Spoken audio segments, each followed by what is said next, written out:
On s'est tous déjà retrouvés face à une montagne de documents en se demandant comment on allait bien pouvoir en extraire les informations. Eh bien aujourd'hui, on va explorer la technologie qui répond justement à ce défi, la reconnaissance optique de caractère ou l'OCR pour les intimes.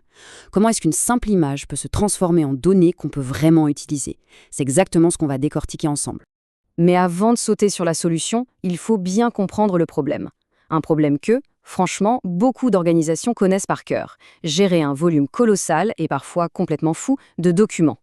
Que ce soit des piles de papier qui menacent d'envahir tout un bureau, ou alors des serveurs qui croulent sous des milliers de fichiers PDF, cette accumulation, c'est un vrai défi de tous les jours. Gérer à la main les factures, les contrats, les formulaires, c'est souvent un véritable cauchemar logistique.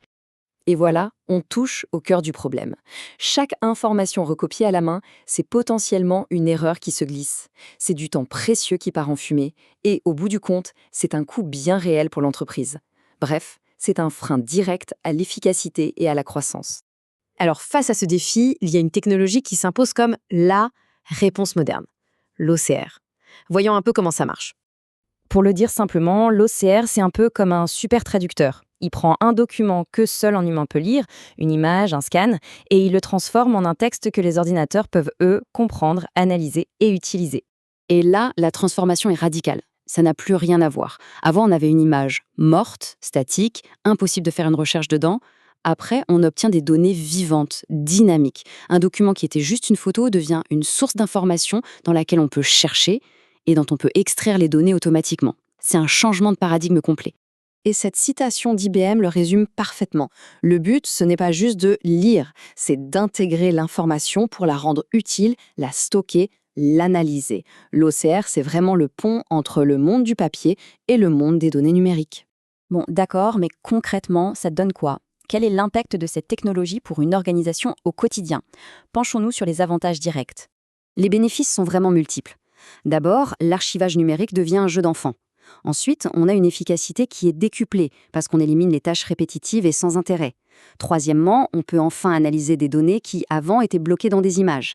Et enfin, et ce n'est pas rien, on a une information beaucoup plus fiable car on réduit drastiquement les erreurs de saisie. Pour que tout ça soit bien tangible, concentrons-nous sur un secteur où l'OCR a eu un impact, mais énorme, la compta. Un domaine qui, historiquement, a toujours été basé sur le traitement de factures papier. Alors voilà à quoi ressemble le nouveau processus. Une facture arrive, hop, elle est numérisée. L'OCR entre en jeu, il lit les infos cruciales, le fournisseur, la date, les montants, il les injecte directement dans le logiciel de compta et les écritures sont créées. Fini la saisie manuelle. Le gain de temps et de précision est juste considérable. Et le point qui est vraiment crucial ici, ce n'est pas seulement de gagner du temps. C'est surtout de libérer les professionnels. Au lieu de passer des heures à recopier des chiffres, ils peuvent enfin se consacrer à ce qui compte vraiment, analyser, conseiller et apporter une vraie valeur stratégique.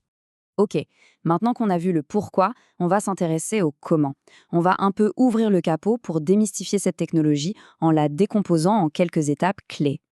En fait, le processus est assez logique. D'abord, la machine nettoie l'image pour qu'elle soit la plus lisible possible. Ensuite, elle analyse la mise en page pour comprendre où sont les titres, les paragraphes, etc. Puis, l'étape la plus connue, elle identifie chaque caractère un par un. Après ça, une phase de correction, un peu comme un correcteur orthographique, vient affiner le résultat.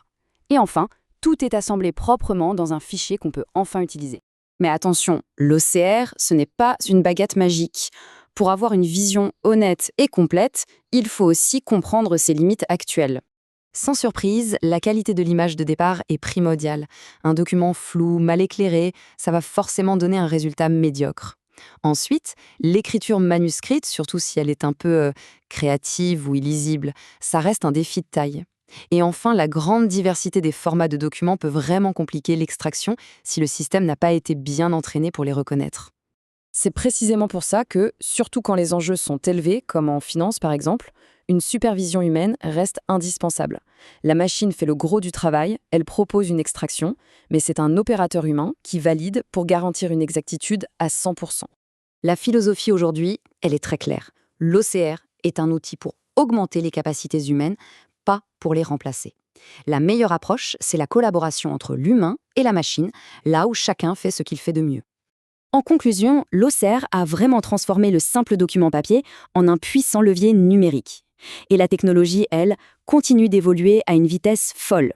Après avoir maîtrisé la page, on peut se demander quelles seront les prochaines frontières de la lecture automatique. Ça va de la reconnaissance de l'environnement pour les voitures autonomes à l'analyse de textes anciens. L'avenir, en tout cas, ouvre des perspectives absolument fascinantes.